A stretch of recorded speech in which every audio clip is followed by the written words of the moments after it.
बिस्मिल्लाहिर्रहमानिर्रहीम। अस्सलामुअलैकुम my YouTube family, क्या हाल है। उम्मीद है आप सब लोग अल्लाह के फजल से ठीक ठाक होंगे।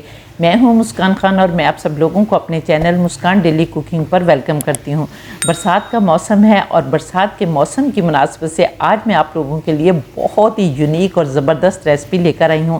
हो सकता है कि कुछ लोगों ने तो ये रेसिपी खाई हो, लेकिन कुछ लोग जो हैं, जो नई जनरेशन है, वो शायद इसके नाम से भी वाकिफ़ ना हो। तो जी आज मैं आप लोगों को बनाकर दिखाने वाली हूँ और बताने वाली हूँ कि इसे किस तरह से बनाना है, क्योंकि आजकल की जो नई लड़कियाँ हैं उनको ये बिल्कुल भी नहीं आता। पुराने ज़माने जब होते थे, जब बारिश होती थी तो मेरे वालिद साहब जल्दी से कहते थे कि बेटे अपनी अम्मी जान से कहो कि बारिश हो रही है और पूरे बनाएं। तो हम लोग भाग भाग कर जाते थे और मेरी अम्मी जान बहुत मज़े के पूरे बनाती थी और बहुत बड़े बड़े बनाती थी। और जब बारिश ख़त्म हो जाती तो चारपाइयों पर बैठ कर गरम गरम जब पूड़े खाते तो आप यकीन करें कि मज़ा आ जाता था। लेकिन वो पूड़े बनाना जो है वो आसान काम नहीं था, वो एक बिल्कुल टेक्निक से आता है जो कि मैं आज आप लोगों को बनाकर दिखाऊंगी। लेकिन मैं ये दावा नहीं करती कि मैं पूरे जो है वो अपनी अम्मी जान की तरह के बनाकर आप लोगों को दिखा सकूंगी। अल्लाह मियाँ उनको जन्नतुल फिरदौस के आला मकाम में जगह अता फरमाए। आप लोग भी कमेंट में उनके लिए दुआ ज़रूर करें। और मेरे अम्मी जान और अब्बा जान दोनों नहीं है, तो इसलिए मैं उनकी याद में आज आप लोगों को पूड़े बनाकर दिखाऊंगी। लेकिन मैं अपनी उन बेटियों को भी नहीं भूलूंगी जो कि नए ज़माने की हैं और जिनको पूड़े बनाने नहीं आते, क्योंकि मुझे खुद पता है कि वो ये काम नहीं कर सकती। तो उनके लिए भी मैंने बहुत आसान तरीका जो है वो आप लोगों को बताना है, ताकि मेरी वो बेटियां जब दूसरे घरों में जाएं तो कहीं उनकी अगर सास या खामंद फरमाइश कर दें तो फिर उनको परेशानी का सामना ना करना पड़े, बल्कि वो भी आसानी से बनाकर उनको खिला दें। तो चलिए देखते हैं कि इन्हें कैसे बनाना है। बिस्मिल्लाहिर्रहमानिर्रहीम। तो बरसाती पूरे बनाने के लिए सबसे पहले हम एक बड़ा सारा बर्तन लेंगे और उसमें हम आटा डालेंगे। और यहाँ पर आटा जो है वो आप कम और ज़्यादा भी कर सकते हैं। और यहाँ पर हमने आटा जो है वो गंदम का लेना है, आपने मैदा नहीं लेना। और गंदम का आटा भी आपने छान कर लेना है। और यहाँ पर मैं आधा किलो के करीब गंदम का आटा ले रही हूँ। वैसे मैं ये कप के साथ जो है वो डाल रही हूँ, वैसे ये आधा किलो है, ठीक है। और इसके बाद आपने इसमें हाफ़ टी स्पून नमक डालना है। और नमक डालकर जो दूसरी चीज़ आपने इसके अंदर डालनी है वो है सौंफ, क्योंकि ये चीज़ें जब बनाई जाती थी तो इसलिए सेहत को मद्देनज़र रख के बनाई जाती थी, क्योंकि जो सौंफ होती है वो हाजमा करती है। और फिर ये जो पूड़े बनाए जाते थे इसमें जो दूसरी चीज़ डलेगी वो भी बहुत ही हाजमेदार है। तो ये सौंफ भी आपने डाल लेनी है। और अगर आप ज़्यादा सौंफ डालना चाहें तो ज़्यादा भी डाल सकते हैं। फिर इन सारी चीज़ों को, खुश्क चीज़ों को आपने एक दफ़ा मिक्स कर लेना है। और फिर जो तीसरी चीज़ हमने इसमें डालनी है वो है गुड़।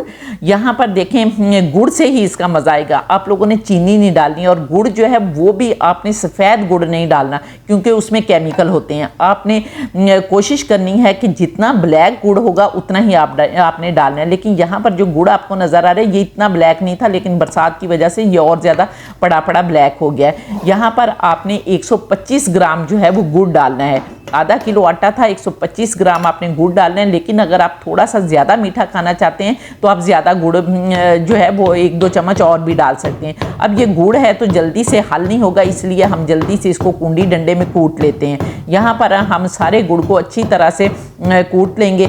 और यहाँ पर देखें मैंने कूट लिया है। अब हमने इसमें 2 कप पानी आप डाल दें। जो चाय के कप होते हैं ना, ये मेरे पास बड़ा मग्गा है तो मैंने 1 मग्गा डाल दिया है। अच्छी तरह से मिक्स करके इसको साइड पर रख देंगे, ताकि जितनी देर हम दूसरा काम करें तो हमारा ये गुड़ जो है वो अच्छी तरह मेल्ट होकर एक रॉ बन जाए। गुड़ का शीरा जो है, शीरा तो नहीं इसको कहेंगे, वो तो पकाकर बनाते हैं, गुड़ का रस बन जाए। गन्ने से जो रस निकलता है ना, ये जब हम घोलेंगे तो बिल्कुल उस तरह का गन्ने का रस बन जाएगा। तो इसको हम साइड पर रखते हैं। तो यहाँ पर अब हम वो चीज़ें देख लेते हैं कि इन पूड़ों को बनाने के लिए ख़ास टूल्स होते हैं जिनकी ज़रूरत होती है। तो यहाँ पर ये देखें, आपको पीपल का, इसको पीपल का दरख्त भी इसी तरह का होता है, लेकिन ये बोर्ड का दरख्त है। इससे हकीम जो है वो दवाइयाँ भी बनाते हैं। और ये दोनों आप ले सकते हैं, चाहे पीपल का ले लें चाहे बोर्ड का ले लें। हाँ, अलबत्ता इस ज़माने में ये आपको आसानी से नहीं मिलेगा, क्योंकि ये गांव वगैरह में तो मिल सकता है लेकिन शहरों में नहीं मिल सकता। तो मैंने बड़ी मुश्किल से इसको जो है वो मंगवाया है। और यहाँ पर इसकी क्या खासियत है, क्यों इसको यूज़ करना है, कि ये एक टूल की तरह हम यूज़ करेंगे। वो किस तरह से, कि ये देखें एक पत्ता लेंगे हम और इसके दरमियान में एक सख्त सी टहनी होती है। इसको जब हम फोल्ड करेंगे तो ये बिल्कुल इस तरह से टूल हमारा बन जाएगा कि एक सख्त टूल बन जाएगा।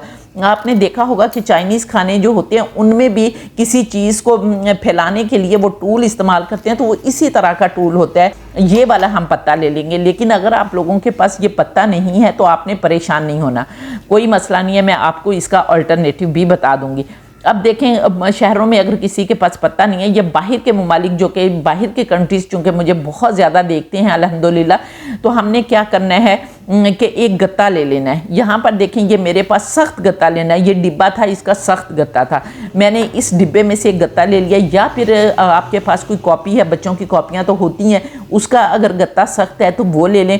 लेकिन आपने इसको खाली गत्ता इस्तेमाल नहीं करना, इसके ऊपर आपने कवर चढ़ा लेना है। जिस तरह शॉपर होता है ना हमारे घरों में, तो आपने शॉपर लेकर चढ़ाकर इसको पिन अप कर लेना है, स्टेपलर से पिन कर लेना है एक साइड से। लेकिन आपने यूज़ उस साइड से करना है जिधर से पिनें नहीं लगी हुई। और हमने इसके ऊपर ये कवर क्यों चढ़ाना है ये मैं आप लोगों को आगे चलकर बताऊंगी। यहाँ पर ये देखें, हमारे दोनों टूल जो हैं वो बनकर रेडी हो गए हैं। लेकिन एक टूल जो है वो मेरी अम्मी जान बनाती थी कि काना होता है। अब मुझे नहीं पता कि आप लोगों को काने का पता है या नहीं पता। तो काने के ऊपर वो एक कपड़ा लपेटती थी और वो एक फूल सा बना लेती थी, जिस आई थिंक उसके साथ वो घी लगाती थी। लेकिन आजकल चूंकि ब्रश आ गए हैं तो उस टूल की जो है ज़रूरत नहीं है, और वैसे भी मेरे पास काना नहीं था तो इसलिए मैं वो नहीं बना सकती। तो ये पुराने ज़माने की जो ऑथेंटिक पूरे बनाने वाली रेसिपी है ना, ये मैं वो आप लोगों को दे रही हूँ और वही टूल मैं आप लोगों को बता रही हूँ। लेकिन इस ज़माने में चूंकि ये टूल नहीं है, उसकी जगह काने वाले फूल की जगह ब्रश आ गए हैं। और ये इस तरह से गत्ते वाला जो है ये मेरी अम्मी जान भी बनाती थी, और पीपल या बोर्ड का जो पत्ता है वो भी यूज़ करती थी। हम शहर में रहते थे लेकिन मेरे अब्बा जान ले आते थे। ठीक है, ये हमारे टूल भी बनकर रेडी हो गए हैं। अब हम आटे को देख लेते हैं। अब हमारा गुड़ का रस जो है वो तैयार हो गया। अब हमने इस गुड़ को छान कर डालना है ताकि कोई भी इम्प्योरिटीज़ हो तो वो निकल जाए, ठीक है, या कोई रेशा वगैरह हो तो वो निकल जाए। तो अब हमने इस पानी के साथ डालना है, आटे को गूंदना है। लेकिन यहाँ पर अगर ये कम होगा तो हम सादा पानी भी यूज़ करेंगे, क्योंकि हमने इसको सख्त आटा नहीं गूंदना बल्कि हमने लिक्विड डो बनानी है। तो यहाँ पर पहले हम विक्स की मदद से इसको मिक्स करेंगे, और जब हमें लगेगा कि पानी कम है तो फिर हम और पानी डाल लेंगे। तो यहाँ पर देखें पानी कम था तो मैंने और पानी डाला है, और ये जो रेड कलर का आपको मग्गा नज़र आ रहा है ना, ये मैंने भरकर 2 डाले हैं। और ये तकरीबन मेरा ख्याल है कि हाफ केजी से भी ज़्यादा पानी था। और इस तरह से आपने देख लेना है, और डो की जो कंसिस्टेंसी है वो मैं आप लोगों को दिखा दूंगी। जब अच्छी तरह से घोल तैयार हो जाए तो फिर आपने इसके अंदर 2 खाने के चम्मच ऑयल डालना है, और ऑयल डालने के बाद आपने अच्छी तरह से मिक्स करना है। और मिक्स करके यहाँ पर देखें ये कंसिस्टेंसी जो है जब आपकी बन जाए तो फिर आपने इसके बाद जो है वो पानी नहीं डालना। तो यहाँ पर ये देखें बिल्कुल सही कंसिस्टेंसी बन गई। चलिए अब पूड़ों को बनाने की तैयारी करते हैं। अब हमने चूल्हे पर तवा रखना है और तवे पर जो है इनको पकाना है। मेरी अम्मी जान तो बड़े बड़े बनाती थी, और ये देखें उस कानी के फूल की जगह मैं यहाँ पर ब्रश इस्तेमाल कर रही हूँ। तो यहाँ पर हमने ब्रश की मदद से हल्का सा ऑयल लगा लेना है, और बल्कि अंदर बीच में भी आप अगर चाहें तो ऑयल डाल सकते हैं। और फिर हमने ये पौवा जो है वो भरकर डालना है। अगर आपने बड़े बड़े बनाने हैं तो इससे बड़ा पौवा जो होता है ना वो डालना है, क्योंकि मेरी अम्मी जान वो डालती थी और पूरे तवे जितने वो बड़े बड़े पूरे जो है वो बनाती थी। अब यहाँ पर देखें हमने ये बोर्ड का यानी बरगद का जो पत्ता है ना ये यूज़ करना है इसको फैलाने के लिए।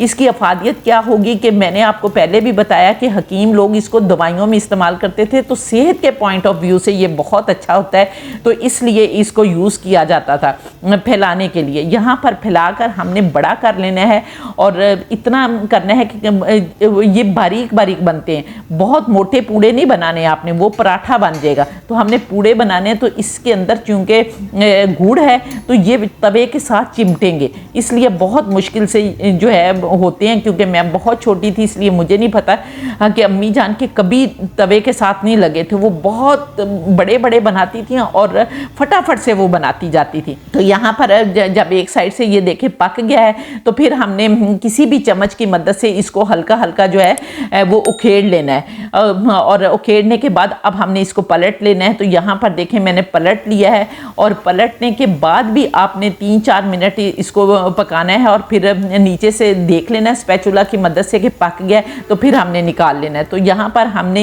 एक पूड़ा जो है वो बनाकर मैंने आपको दिखा दिया।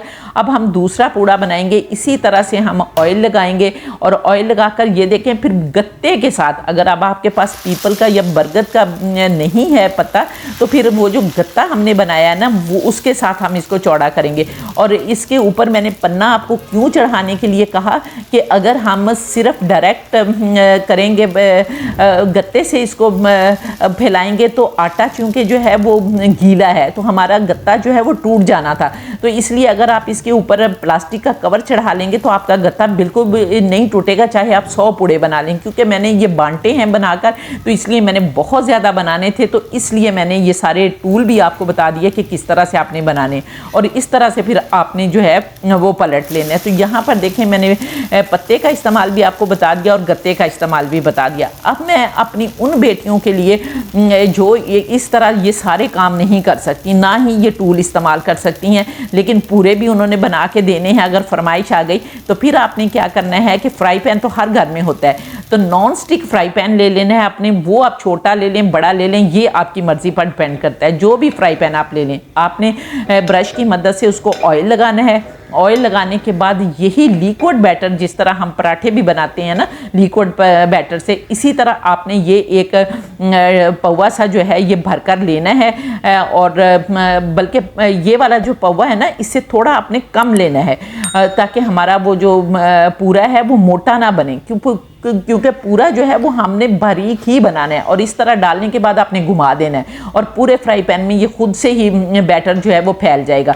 और इसी तरह से हमने इसको पकने देना है। जब एक साइड से पक जाएगा तो फिर हम इसकी साइड चेंज कर देंगे। लेकिन यहाँ जो नॉन स्टिक फ्राई पैन होगा ना, उसमें आसानी से ये पलटा जाएगा। लेकिन अगर आप स्टील का या दूसरे फ्राई पैन यूज़ करेंगे तो वो तवे वाला ही हाल होगा। और दूसरे ये कि मेरा तवा बिल्कुल नया था, अगर पुराना तवा होगा ना तो फिर आसानी से उसके ऊपर पराठे वगैरह बनाते रहते हैं तो वो आसानी से पलटा जाता है। तो यहाँ पर देखें जब फ्राई पैन में भी एक साइड से हमारा पूरा जो है वो बन जाएगा तो हम दूसरी साइड कर देंगे। हल्का सा अगर आप ऑयल भी डालना चाहें तो ऑयल भी डाल सकते हैं। यहाँ पर देखें हमने इसको पलट दिया है। पलटने के बाद अब हमने इस साइड से भी इसको पकाना है। जब दोनों साइड से पक जाएगा तो फिर हम इसे जो है वो प्लेट में निकाल लेंगे। लेकिन यहाँ पर मैं आपको बता दूँ कि फ्राई पैन के पूरे में और तवे के पूरे में बहुत ज़्यादा फ़र्क होता है। इसमें बबल्स होते हैं, सुराख सुराख बने होते हैं, जो कि खाने में बहुत मज़े के लगते हैं। और ये जो फ्राई पैन में हम बनाते हैं ये एक किस्म की रोटी बन जाती है, जिस तरह हम पूरी वगैरह बनाते हैं ना, तो इस तरह बन जाता है। तो ये डिफरेंस इसमें ज़रूर होगा। लेकिन अगर थोड़ा सा आप तेज़ तवा रख के करेंगे, फ्राई पैन को ज़्यादा गर्म करके बनाएंगे तो फिर हल्के हल्के बबल जो है वो बन जाएंगे। लेकिन फिर भी वो तवे वाला जो है वो टेस्ट और टेक्सचर जो है वो नहीं आएगा। तो यहाँ पर देखें मैंने आपको तीनों टाइप के पूरे जो हैं वो बनाकर दिखा दिए। उम्मीद है कि आपको बहुत अच्छे लगेंगे। अब इनमें से जो आपको रेसिपी अच्छी लगी है आपने कमेंट करके मुझे ज़रूर बताना है। तो यहाँ पर देखें माशाल्लाह अल्हम्दुलिल्लाह अब हम इसे डिश आउट कर लेते हैं। बिस्मिल्लाहिर्रहमानिर्रहीम। तो ये देखें ये बड़े तवे वाले पूरे हैं और ये जो हैं ये छोटे फ्राई पैन वाले पूरे हैं। और माशाल्लाह अल्हम्दुलिल्लाह खाने में दोनों ही मज़े के हैं। और यहाँ पर देखें माशाल्लाह अल्हम्दुलिल्लाह बेख्तियार कहने को दिल कर रहा है कि फ़ाबिया ये लाई रब्बिकुमा तुकज़्ज़िबान, कि मेरे परवरदिगार ने कितनी प्यारी प्यारी नेमतें दी हैं जिनको हम बनाते खाते और अल्लाह का शुक्र अदा करते हैं। तो उम्मीद है आपको मेरी ये रेसिपी पसंद आई होगी। अगर रेसिपी पसंद आई है तो जल्दी से वीडियो को लाइक करके फैमिली फ्रेंड्स के साथ शेयर कर दें। और इंशाअल्लाह ताला नेक्स्ट वीडियो में आपसे दोबारा मुलाकात होगी। तब तक के लिए अपना बहुत सारा ख्याल रखिए और मुझे भी अपनी दुआ में याद रखिए। और इसके साथ ही इजाज़त दें। अल्लाह हाफिज़।